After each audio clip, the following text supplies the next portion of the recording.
One day until that.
Greetings. We are in no, we're not in the lab. We're in the Bat Cave again. We're in the Bat Cave here for Our Black Media, and this is Ron Tell That, Jamal Teray, and we got special guests. And we see all our shows. We always have special guests on all our shows, and this is a part two. This is a repeater right here with regards to taking to another level. Cause 2 weeks ago we had some folks on. We had Jen on. Jen is back with us.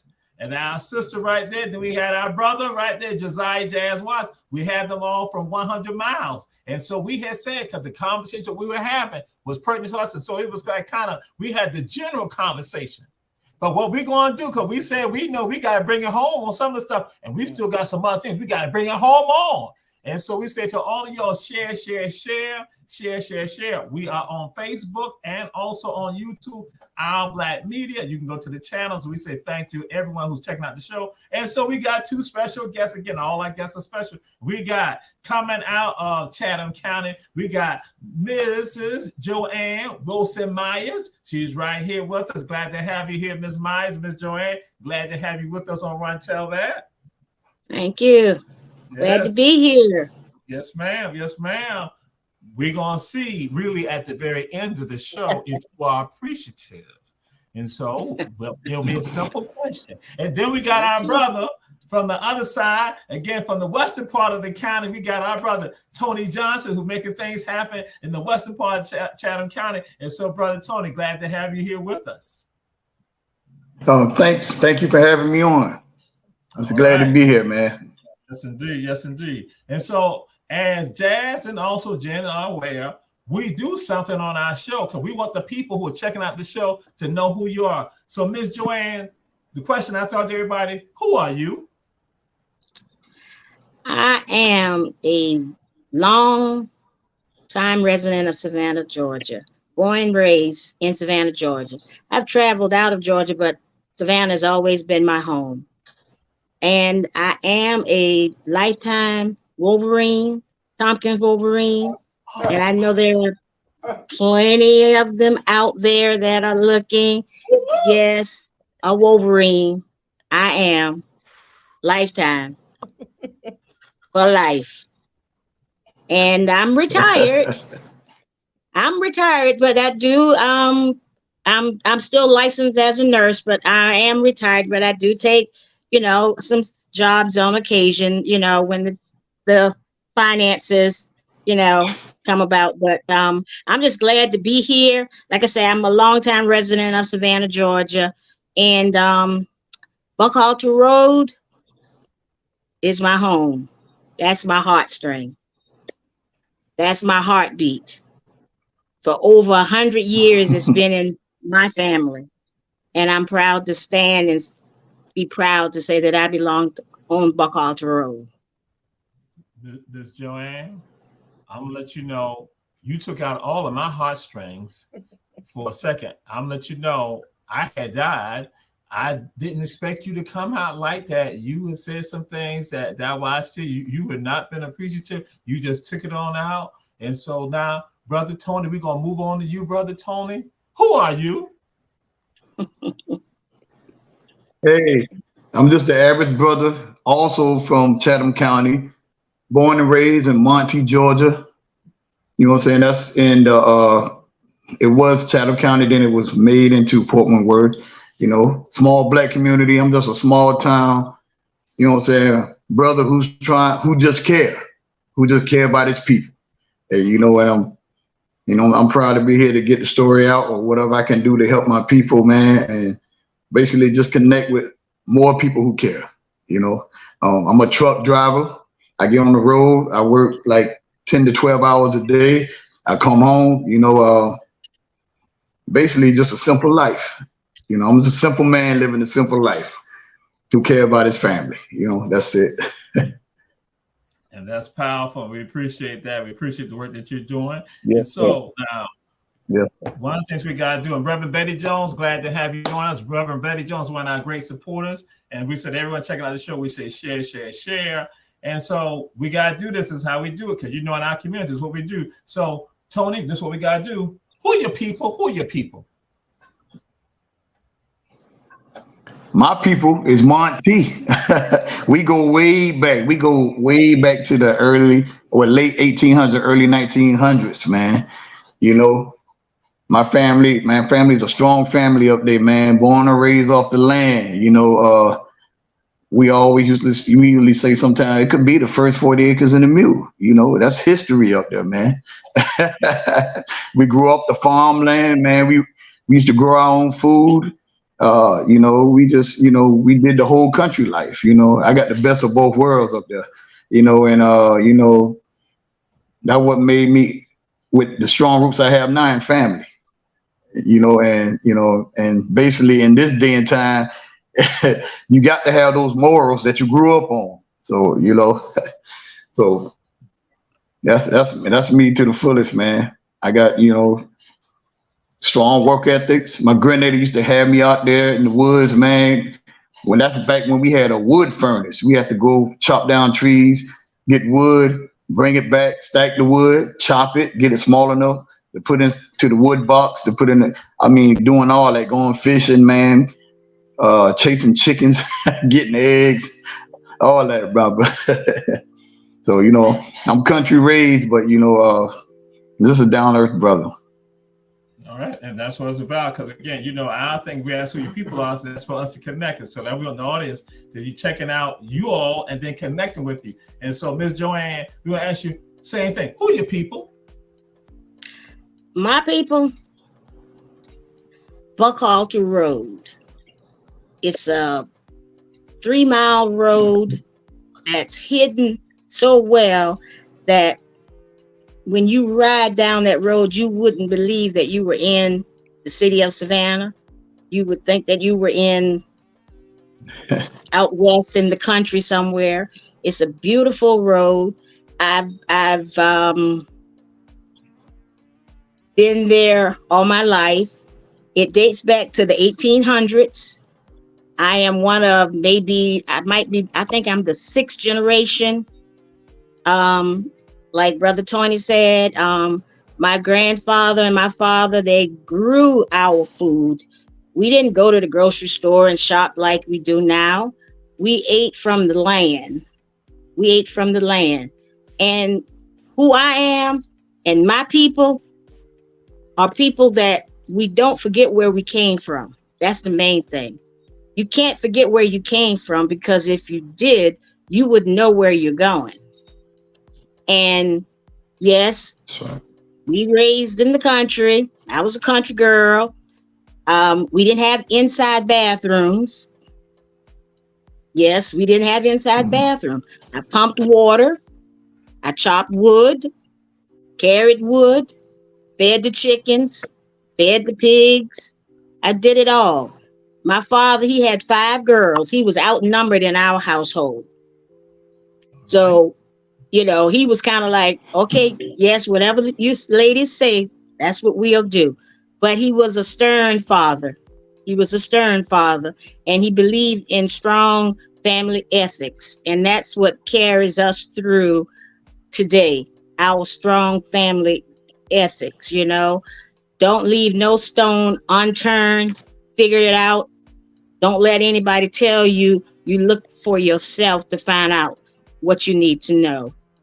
Those are my people. All right. Buckhalter Road.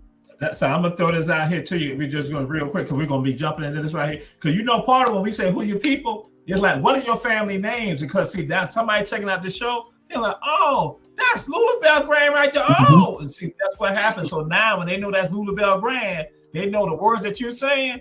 Bam, they need to be right there on it. So again, who are your family? What is your family names? My family name was the Wilson family on Buckhalter Road, the Simmons on Buckhalter Road, the Clarks on Buckhalter Road, the members of Oakland Missionary Baptist Church, who will be 227 years this year in October. Those are my people. Oakland Missionary Baptist Church. If anybody don't know about Oakland Missionary Baptist Church, now they do. We've been there 227 years, and it started out with slaves. My family came from slaves that worked the land on the Oakland plantation on Buckhalter Road. So those who know the Wilsons off of Buckhalter Road, Canebrake Road, Burris, they know who I am now. And that's it exactly. And so now, Brother Tony, who your family? What's your family names? Because again, that's what when people now start connected. Because someone hear it, they be like, "Wait a minute, Burroughs." They be like, "Wait a minute, I know such and so and so so." I went to school with so and so and so and so. So who your family? What them family names are you, Brother Tony? Hey man, up there in Monty, it starts out with the Fergusons. You got the Fergusons.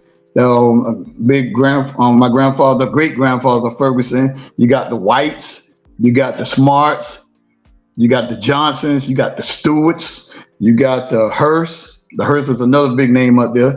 And basically Mount Moriah Church, been organized in 1893. And you also got White Oak Church. That was organized around the same time. You got the Hicks.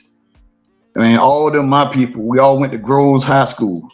And the people before me went to Tompkins. I don't know how many people went to Tompkins, but yeah, when Tompkins was a high school back then. That's right. And them all my people. Strong fed people, strong people that raised me the right way and try to do the things the right way. That's why I'm here, yes. And the Williams. You can't forget the Williams. Mr. Producer, I'm gonna have to get rid of Tony and Miss Joanne. I'm gonna have to get rid of them because they just gone just do what they want to do. They saying the wrong stuff. But anyway, we're gonna move on. We're gonna move on to this right here. Jazz, we're gonna hit you with this first. And the question is what I thought to you. When you hear logistics, what does that mean to you? When you hear logistics, what does that mean to you? Logistics. Well, when I first hear logistics, I think about how things fit into certain places, in certain spaces. I think about, logistics plans. But more recently, in our conversations, what I understand now, logistics seems like it means we're about to place some things in your communities that will detrimentally impact not only your land, but also your legacy, also your history, also your ownership, all those things. That's what I think of now when I hear the word logistics. I think of the port, logistics. Well, we're here to produce things for you, but what they're not telling you is what's going to happen around you, what's going to happen to the space that you occupy, the spaces that you live in, how it's going to detrimentally impact the environment around you when they're clearing out the trees and affecting your waterways and affecting, your air quality and all those things. Now that's what I think about when I hear logistics. All right. As to David Banner and to Fahim and to Junior and to Jenny, we are glad to have you all checking out the show. We got 248 people looking at the show right now. And so again, we're glad to have all y'all join us and supporting Our Black Media and Run Tell That. So Jen, I'm gonna throw this out to you. Again, it's still tied to logistics. How do we see logistics today? How do we see logistics today? What is a physical manifestation of logistics, Jen? Distribution centers and warehouses destroying your community, in your backyard, your front yard. If it's not in your neighborhood, it's in the neighborhood next to you. We are seeing a drastic change and shift of landscapes, shift of water, shift of community by these warehouses. And that's what it means to me is horror. All right. And again, we threw it out again because as you all know, Jen and Josiah, both from 100 Miles, because they've been on the show, as we say 2 weeks ago, and a part of the conversation we were having, that when people hear logistics, because that was something that was sold to us, that we need to be involved in logistics. And so all of us thinking that was a way for us to get money, to make money. That was a part of the economic engine for us. And we understand we have always been involved in it, but they came with a fancy name, logistics. But now there's an element that we share with folks that when you hear logistics, you now have a physical manifestation of it also. And so now, Ms. Joanne, I want to ask you the question. How have you been being impacted by warehouses or distribution centers and what got tied to logistics? How your community, how are you all being impacted? We're being attacked in all directions. We don't have the deep pockets that are making this happen. But we're being pushed. We're being boxed in. Buckhalter Road right now is one of the prime properties in Chatham County because of the proximity of Veterans Parkway, 95, 16. We have railroad tracks that run on both sides of Veteran Parkway that can have access to those warehouses that have already been built and in the process of being built. And our community is being bamboozled. That's the word, bamboozled. We have been bamboozled for the past year. A lot of this information that we're hearing about, we're just hearing about in the past 3 to 6 months. It's a well-kept secret for some reason. And we're just hearing about it within the past 6 months. And we have people who've been on that road, like I said, for that, the land has been in the family for over 100 years.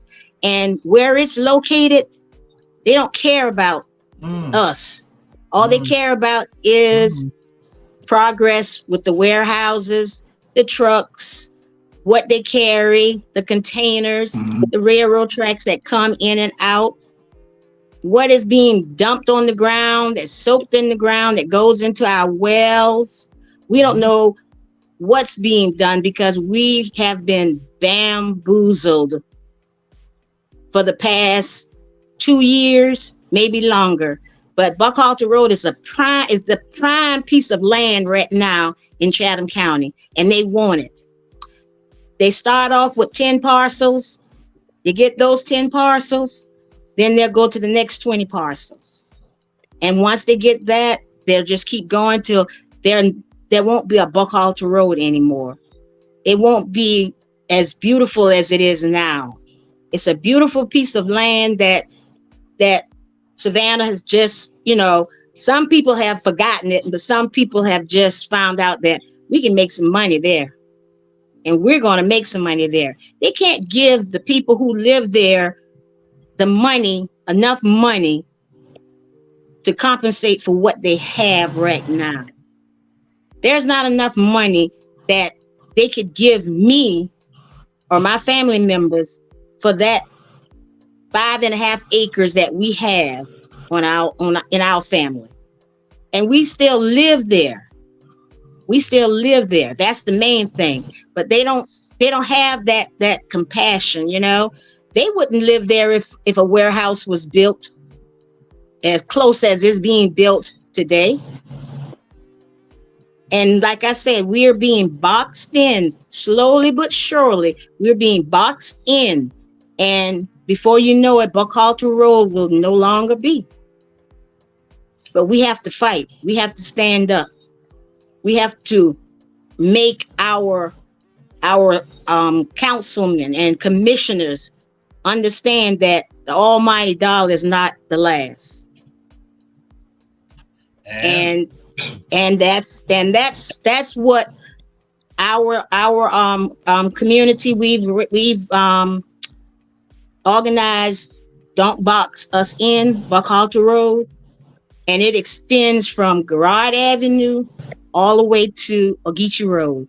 And we're taking a stand.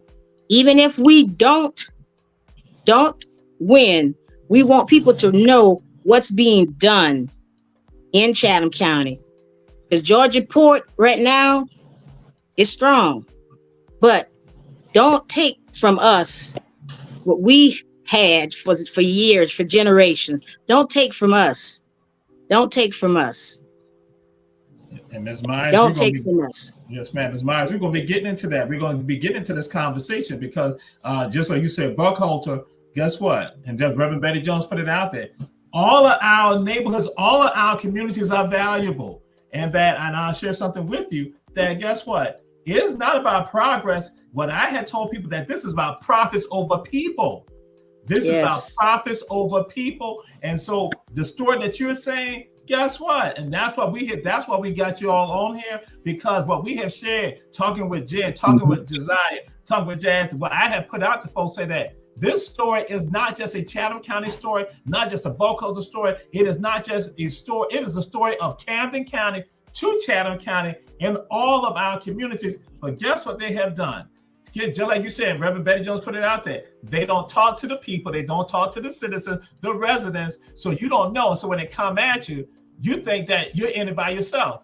No, that's why we want everybody looking at the show right now to know what we have been doing, how we've always been doing it. Yo, we tell folks, no, we believe in collaborating and coming together. And so that's why, Brother Tony, I want you now to go and talk about, because see, you're involved in an element of logistics, but you're also a resident. You're also a community leader. And what is happening over in Monty? What's the pressures going on? Because again, and when you had said about the bamboozle, Ms. Joanne, I'm seeing my head like, and it is going on today and on yesterday. People being bamboozled in one part of the city, and then in the other part of the city. Well, I'm gonna be frank with you. I'm gonna let Tony go ahead. Here it is. You got people trying to save property in Yamacraw, but they're trying to sell out Monty.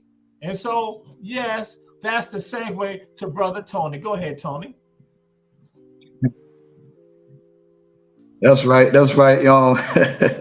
So with that being said, you know, it's hard to trust people. You don't know who to trust, you know, and basically these developers, they come in and, you know, they come in with a scare tactic, try to tell the people, well, you can't stop what's happening. It's development. That's part of the American way. And, you know, and I'm like, well, I thought one of the American ways was family, like history. I mean, so I'm like, that's important too. You know, like Ms. Joanne said, like our land been up there over hundreds and hundreds of years. And man, from my great grandfathers down to my grandmother, down to my uncles and like that, we passed the land down from generation to generation. So basically what they do when they come in, they try to divide the people. And most of my people are older. You're talking about people in their late 70s, late 60s, you know, that don't really understand how to fight these people back. So basically, they come in and scare them and basically and then they just leave them no choice and then try to sell them with, well, we can give you this much for the land. And it's just a pipe dream, you know, and while they're doing that, you know what I'm saying? They'll tell one person this, They go to each house by house by house, and tell somebody a dream. And then next thing you know, the whole family divided. And that's where we at in Monty right now, a divided family. Trying, like, you got half of the people like, well, I do want a newer house. I want this. They say they can give me this amount. And I'm like, people, we got to come together no matter what. Don't let them divide us. They trying to divide and conquer. That land right there is in a marquee area. I mean, you talking about 95 and 21 runs right through, and Monty sits dead in the middle of it. You got trucks and everything run right through there. That is a prime place that they're shooting for. And so I'm like, well, like Ms. Joanne said, like, and you said, Mr. Jamal, they putting profit over people. They don't come into the neighborhood and talk to you unless they want something from you. All before, it's like, you know, we go through the city, open word, try to talk to the people. Hey, can you clean our ditches? Can you help us get out, you know, make our property, keep our properties up and things like that, pipelines and things like that. But they just overlook us, and then they try to take the historical value from our neighborhoods. I remember we used to have like signs like Monty. They don't even have that. If you ride on the 95 coming off of 21 going southbound, you don't even see the Monty sign up there anymore. It used to say Monty Manhart. That's gone. They took down the guy with the cotton gin. They used to have a historical memorial on the side over there before you go to the end market over there. That's gone. And they was doing this since like the early mid 80s when they start stripping us of our history. And then, you know, I'm like, wow, we got a lot of historical value over there. That don't mean anything, but it's like, you know, I was told it's not Portland Worth history. But I'm like, that history there, that's American history. I mean, that's historical facts and a lot of major things that happen up there that's being stripped away from our people. So I think we should be acknowledged for that, you know, and and it's so funny, man. And no matter how much you talk about it and bring it up to them, they always go and try to come up with these plans that and rules that you don't know nothing about. It's always a new rule, and it's always this, and it's like they can do this, and it's legal. I'm like, wow, you know, and people, you know, and they make illegal legal. And that's what I'm noticing a lot these days. They make a lot of things illegal legal. And I'm like, how can you fight these people? And we feel like we're being bullied. We feel like we're being bullied, and we don't know who to turn to. And, you know, and this platform right here is providing, like, you know, you think you're in it alone. But you hearing that, Miss Joanne, a situation is like, it's similar to ours. And, you know, and it's like, man, we need to come together. They're trying to divide us and trying to make it seem like you're all alone, you know? So we're not alone. We come together. I think we can and stay consistent at let them know, hey, no, we want to keep our land. We value our land, and we want our land to be around years and years to come, because there's value in that alone. And, you know, it's not, you don't have enough money to give us to take our land. You can offer us $100 million. No, it's not worth it. We want our land, you know, because basically you had families growing up there. We accomplished a lot. So it's like by taking that land from us, it's like a slap in our ancestors' face. You know, I got plenty more to say, but I'm gonna yield right there. But that's what it's like, a slap in our face right now. How these developers coming in and just taking over our land, and it's like, you know, yeah, we can move you here and you can start over and you can have this. No, the values in the land, the values in the people there, not new things and starting over. You talking about 80-year-old people, 70-year-olds. How are they gonna start over? And that's all they know.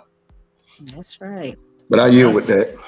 Okay. And what we're gonna do, we're gonna take a commercial break. We'll be right back, and then we're gonna go into some things. And both of you said some things tied to history. And it is again fitting how we have this camera set up right now. with regards to all you. Again, we say check out the commercials. We're coming right back to Run Tell That. And we again have our people from 100 Miles and people out of Burkhalter and Burroughs, and then also out of Monteith. Again, we're going to a commercial right now. This is Run Tell That, and we say share, share, share.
We are back.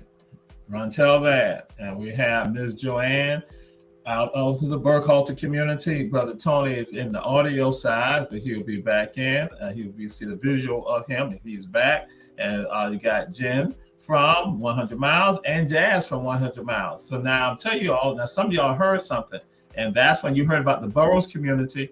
Those you in Chatham County, people, now y'all been around me when I've done presentations. I've done the African Spirit has come and said some things, and I asked the question of who was the first black mayor in Chatham County, one of the first black mayors in Chatham County, and people going to say Floyd Adams, and the Spirit, I'm going to say no. Then they're going to say, well, Otis Johnson. I said no. Then I'm going to say Cyrus G. Wiley at a place called Industrial College, Georgia, that you now know as Savannah State University, because Savannah State once was a town and they had a mayor, and it was the students at Savannah State who were the mayors, and the council members were made of the students. Because Major Richard R. Wright, the first president of Savannah State, understood that. So I throw that out there to him. So that's it right there, Industrial College, Georgia.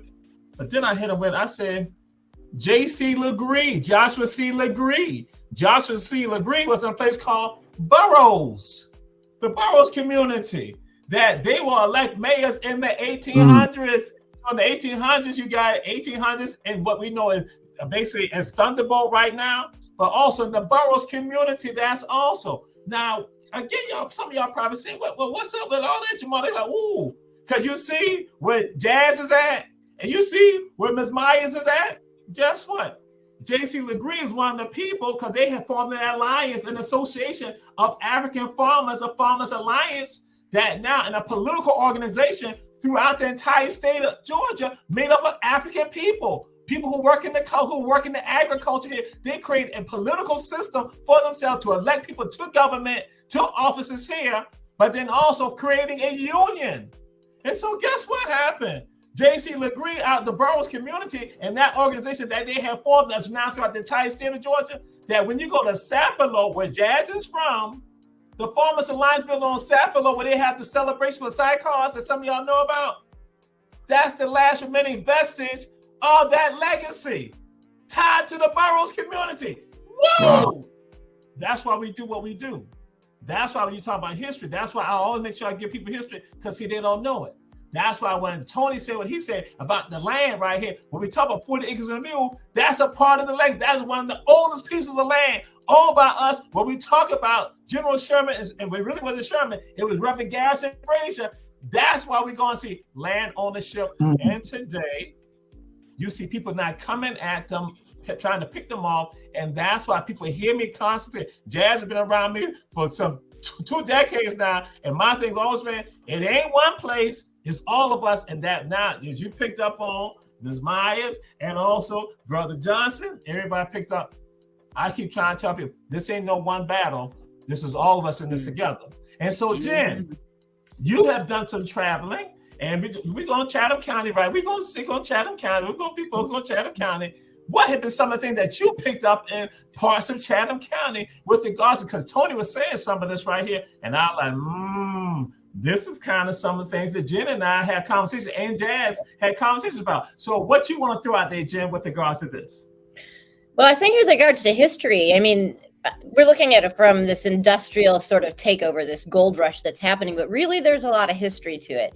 I mean, when you hear both Mr. Tony and Ms. Joanne talk about, you know, these corridors that they're next to, right? The transportation corridors have already been built into these communities. So that was already a taking. That was already a taking of property, a taking of space, a division of the community.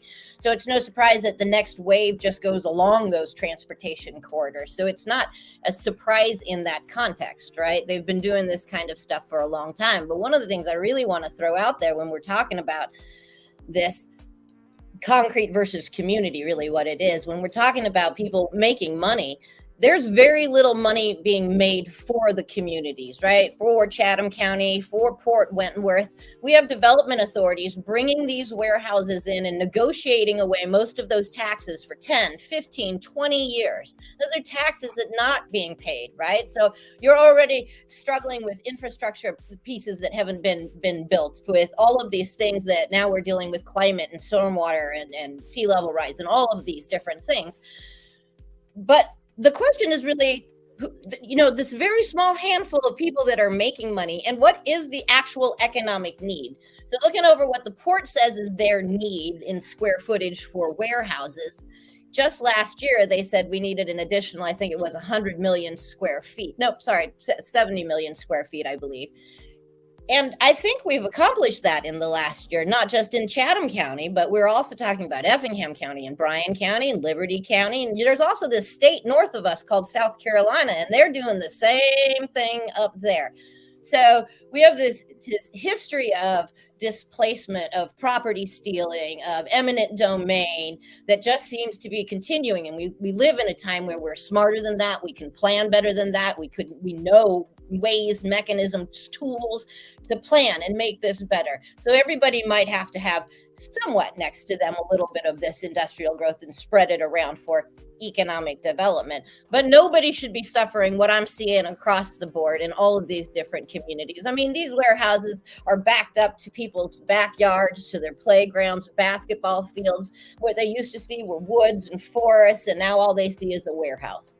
And these aren't little warehouses. Anybody who's listening who hasn't actually seen these up in the Chatham County and Effingham County area, these are not small. Most of them have an average of 200 to 300 berths in them, so 200 to 300 trucks per warehouse. It's not one warehouse at a time. It's these big, as you call them, logistics, distribution centers that have 5 or 6 of these mega warehouses. I've seen one warehouse that had, I think it was 600 berths.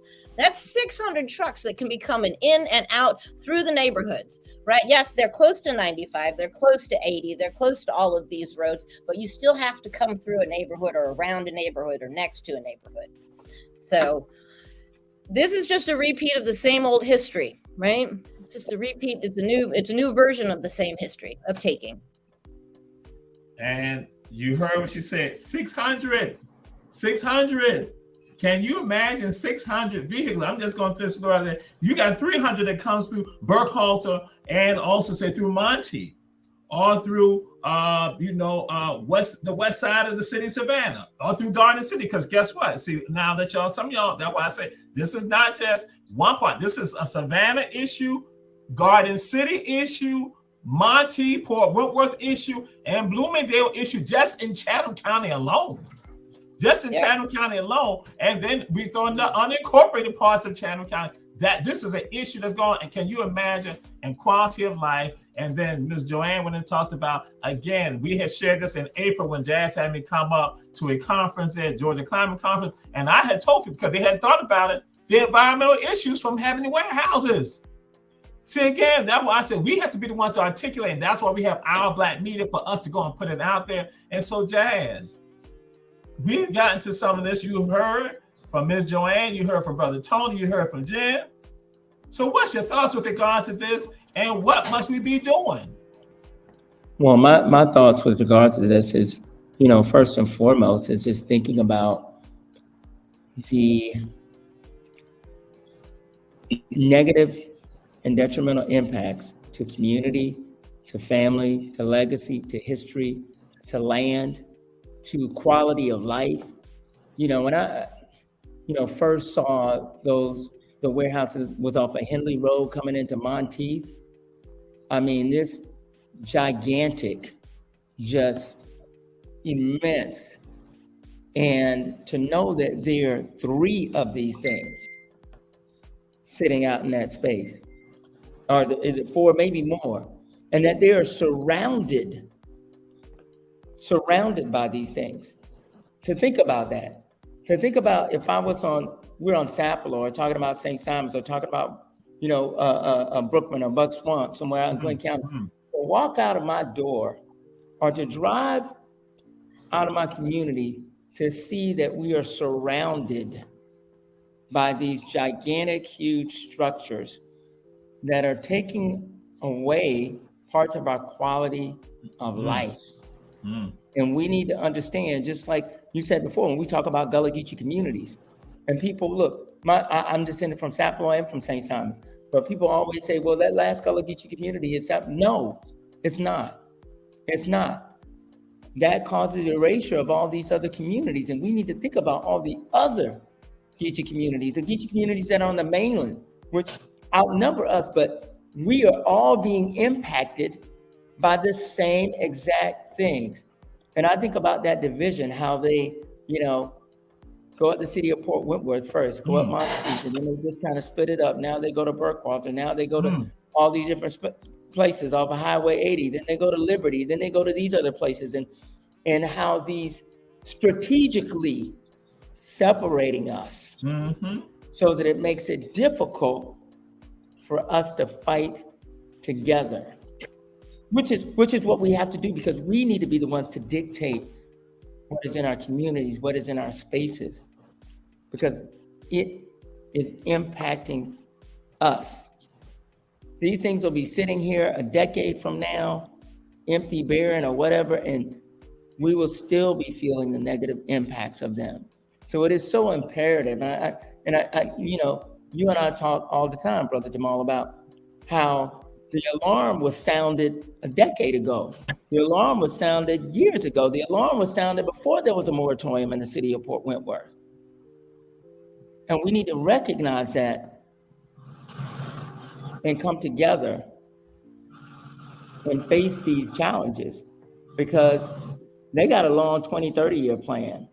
They've been planning this a long time. They've been planning how to divide us. They've been planning how to separate communities. So I'm encouraged by, being on this call on Run Tell That with my brother Tony and with, Miss Joanne and also my colleague Jen. I am encouraged by that, and that you have us all on here so that we can talk to everyone and say there is something that each of us can do.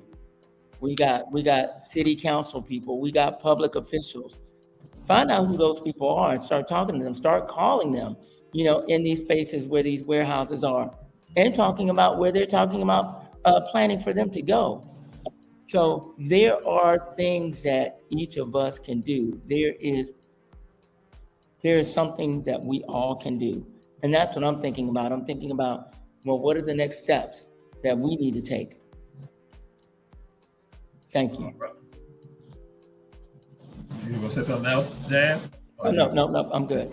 All right. Hey, and that's what we're going to be getting into in this next segment, this next part. We're going to go to another commercial. We're going to come back with regards to, again, the conversation. But something I just threw out there real quick. Ellis has said that Ellis threw it out there and said that, isn't that a part of growing a dying city? But guess what? We're not dying here. That's the thing. We're not dying here. We see hotels going up all over the place. The Georgia Port is $1 billion industry, not just for the state of Georgia, but for the entire United States. So this is not a dying area here.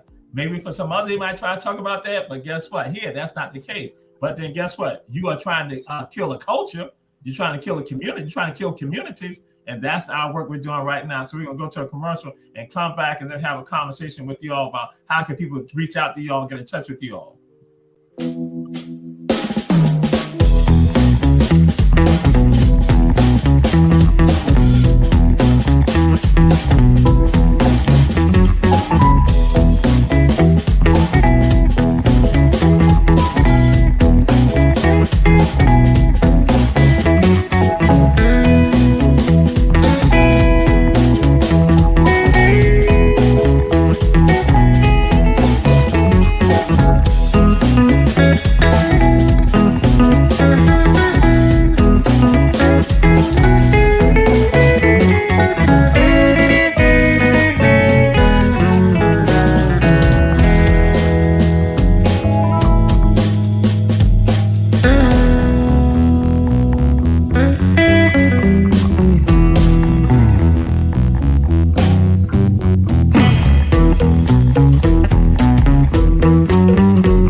Run Tell That in the house. And we have Josiah Jazz Watts.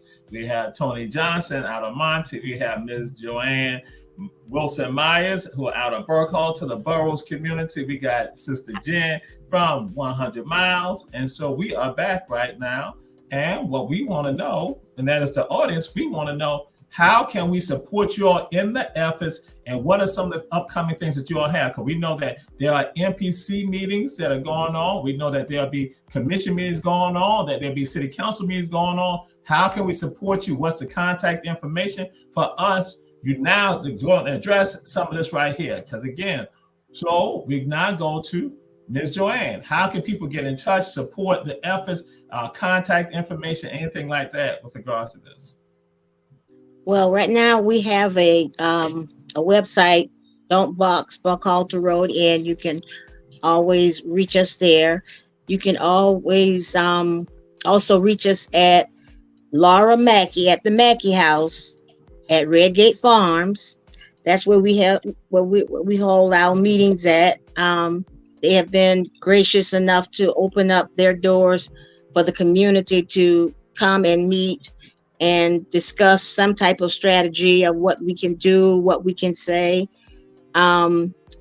We're having a council meeting coming up sometime this month. I'm not sure of exactly the date, that it will be taken to the city council to decide on to rezone Buckhalter Road or not rezone Buckhalter Road to light industry. And if it's passed by the city, and the county has nothing, no vote whatsoever with this, it's the city only. And if they pass this, that means that more warehouses will show up on Buckhalter Road. They're saying that they won't cross a certain point, but those are just words that, in the air.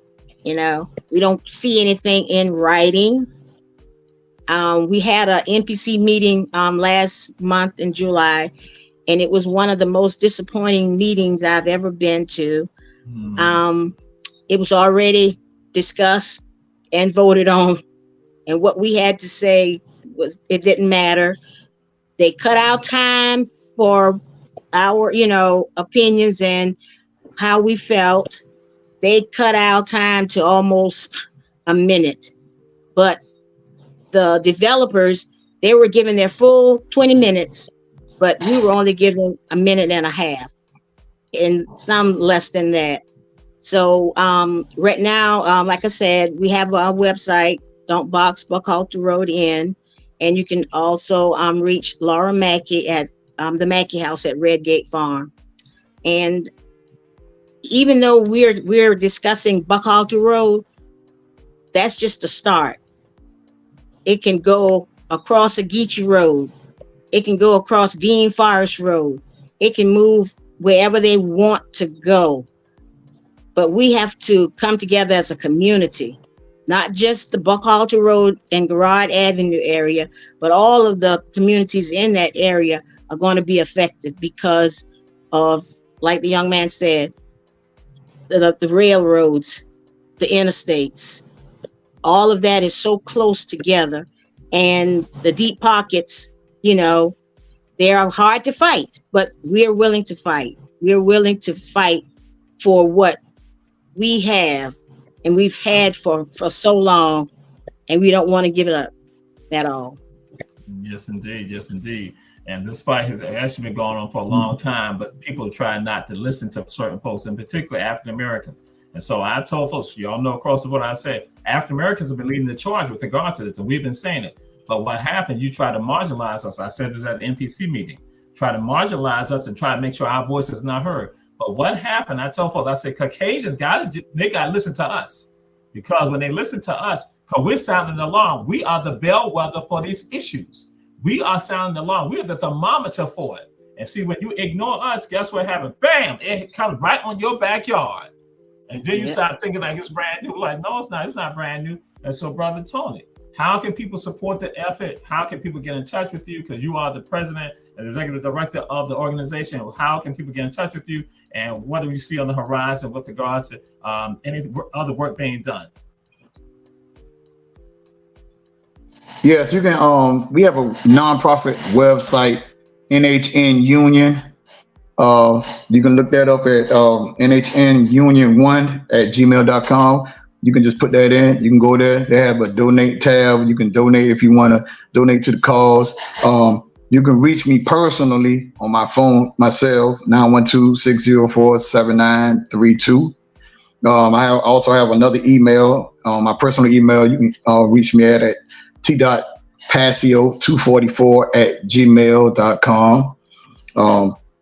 Either way is good. Or you can come out to the farm, Promised Land Farm. I want to give a shout out to Promised Land Farm.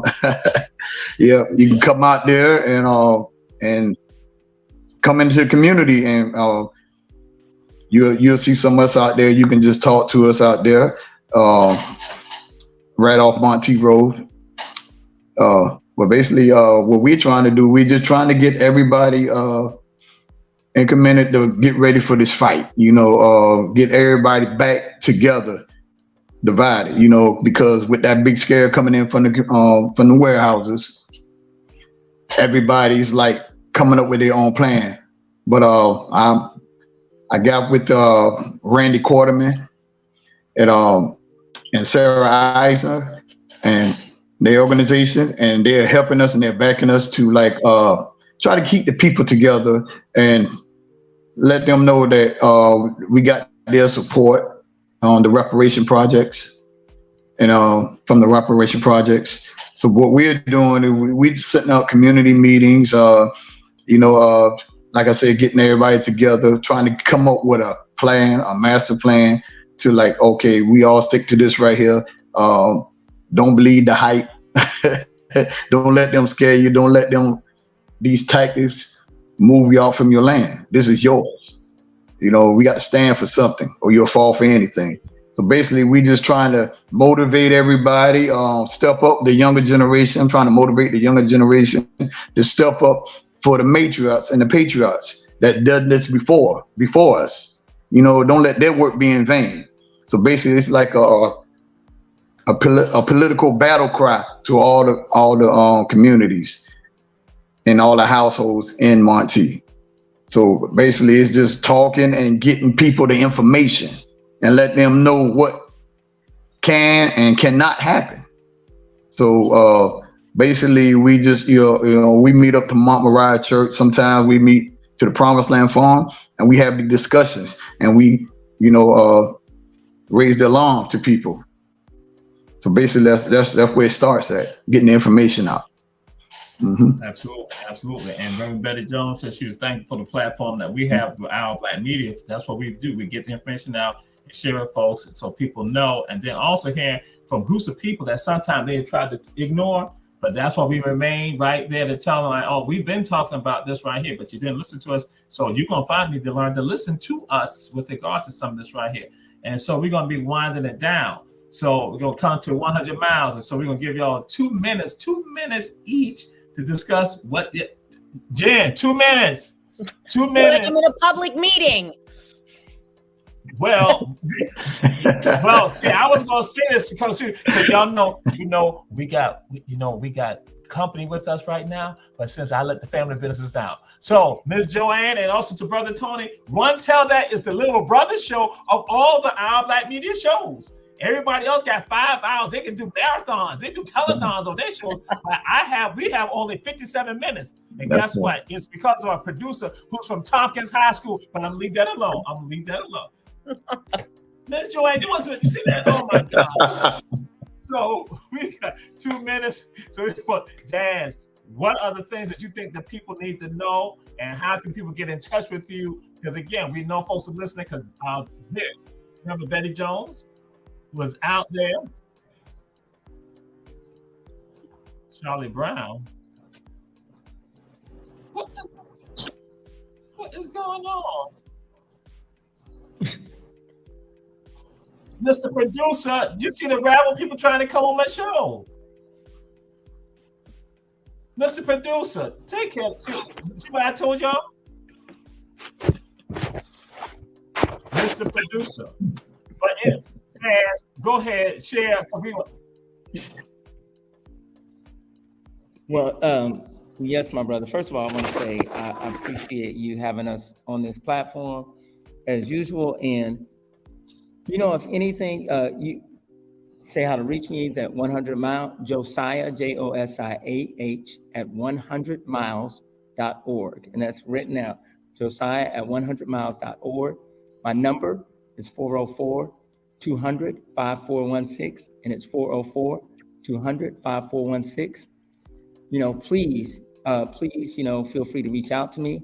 Jen Hilborn, of course, is in Savannah and on the North Coast. So she's a primary contact, but I'll just say, you know, somebody was, I saw in the chat where somebody was talking about development and Monteith was the dying city, but, you know, this is about communities having the right to choose what their futures look like, to choose what their destinies look like, to choose what their legacy should look like. Communities should have a choice. Communities shouldn't have to fight their own NPCs and their own local officials to say and to decide what their future should look like. And that's what's happening here with these warehouses and all this development and everything else is they're not getting to choose. And we should all get that right. We should all get that right. So please feel free to reach out to us. We are involved in this. We are advocating, but we are supporting communities. We are learning. We want to hear how we can help. We want to hear how we can support you. And that's it from me. Thank you so much for being on this platform. Thank you, Ms. Joanne. Thank you, Tony. This has been wonderful. I'll pass it off to my colleague, Jen. Thanks, Jazz.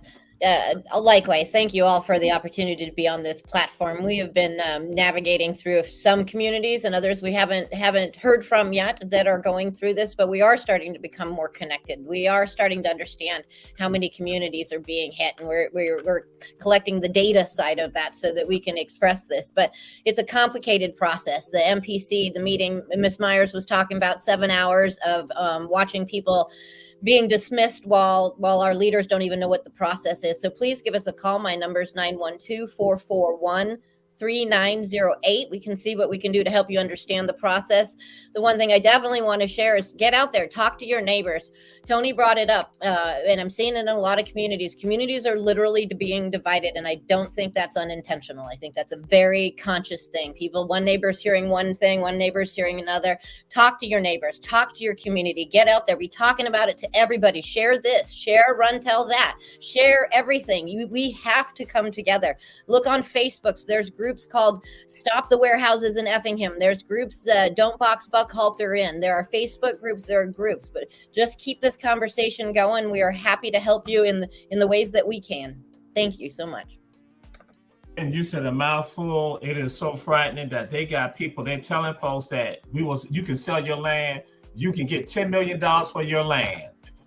Or it says your community over here that all y'all sell your property and we rezone it. All y'all you get $10 million, y'all can divide up and y'all can then go. It is so frightening, and people are buying into it, and it's like a smoke screen. And then these people will get nothing. They will not get anything close, and they will not be able to buy anything here in Chatham County, and then struggle to try to find something in any other county.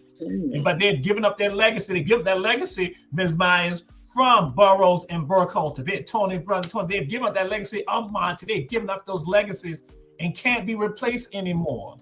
And so that's a part of the trauma that happens. And so, like we say, we're going to have more than one segment with regard to this. But there's something that is happening now. There's something that you can't fight back. All the citizens, and Reverend Betty Jones said, we don't give up. And it's not about Port Woodward being a sundown town. That's not anything. That's not what it's about. It's about the state of Georgia wanting certain things, and people run with it. And they're not developers. They're destructioneers. And so what the deal is, what can you do? It's an election year, this year and next year. Mm-hmm. Yes, it is. But you get the opportunity to vote and vote people out of office if they don't listen to the people. Which means that they can then change some of the people that are on some of these boards and commissions who are not listening to the people, who shun the people. That's why voting is important. Voting matters. Voting is extremely important. So we say, remember in November here on Our Black Media. And so guess what? In November next year and the spring of next year, you're going to have the opportunity to vote too. And you will remember those people who provided no support. So to the audience, guess what? Contact again, Jen, Jazz, Tony, Ms. Joanne, contact them, their entities, their organizations, so you can do something with them right now. But also remember to vote. Yes. We're going to close out. It's been a little disrespectful. Early on, unexpectedly. It was unexpected because y'all know how Run Tell that is. Because again, things, we go with the flow. But I'm going to hope they redeem themselves right now. I'm going to start with Jen. Jen, I'm going to start with you because you seem the only one that seem to be decent and in order. Jen, the question is... My decency is out the window. My niece just started Jenkins this year. However, on the last show, I gave props to Jenkins, so I'm going to have to pull back this time. My other niece is going to kill me if I don't represent for her, and she's at Savannah Arts.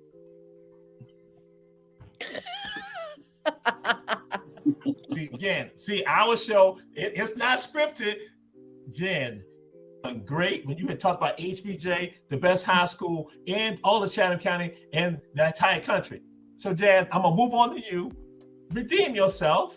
What is the best high school in the entire United States? Brother, you know I got you. You know that is Glenn Academy Terrorism, Brunswick, Georgia.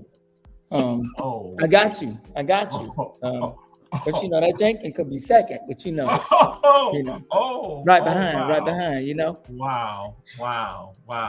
The treachery just continues. Okay, I'm gonna hope that Ms. Joanne will redeem herself. So I'm gonna ask the question of you: what is the best high school in Savannah, Chatham County, Georgia? Sophronia Tompkins High School, the Wolverines. I repeat, the Wolverines. And I want to give a shout out to Savannah Morning News, WJCL TV. They're going to do an article. Savannah Morning News did an article. WJCL is doing an interview. And we got a full page right up in the Atlanta Journal-Constitution on July the 29th of last month. A full page. So if you can find that article, it really, really tells a lot of what's going on in Chatham County, not just Buckhalter Road. Go Wolverines. See.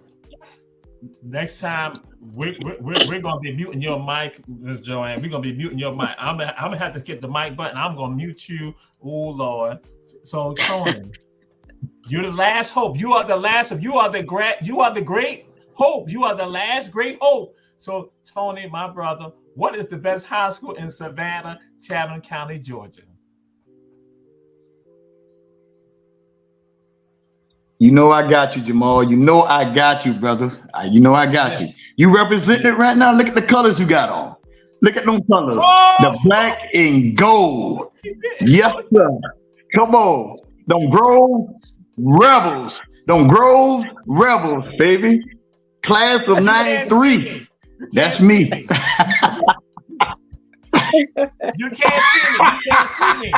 You represent it. We saw you though. That black and gold, baby. That black and gold all the way.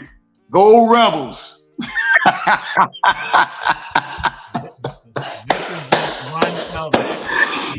Yes, sir. Myers, Brother Tony Johnson, Brother Josiah Jazz Watts, and Sister Jen Hilburn. And so we're going to continue this conversation. We're glad to have them on. We said everyone share. We'll see you all next week. And we're glad to have all our guests, our special guests, who were a little unruly, but we're glad to have them. But they gave out valuable information. We'll see you all next week. Because next week we're going to have the reparation projects. Randy Quarterman, Sarah Eisen, and Jazz will be joining. So again, see how all this rolled together? So again, we're going forward. Glad to have all y'all on the show. We see y'all next week. Thank you. Thank you. Thank you. Brother Jamal. Be blessed. Thank you.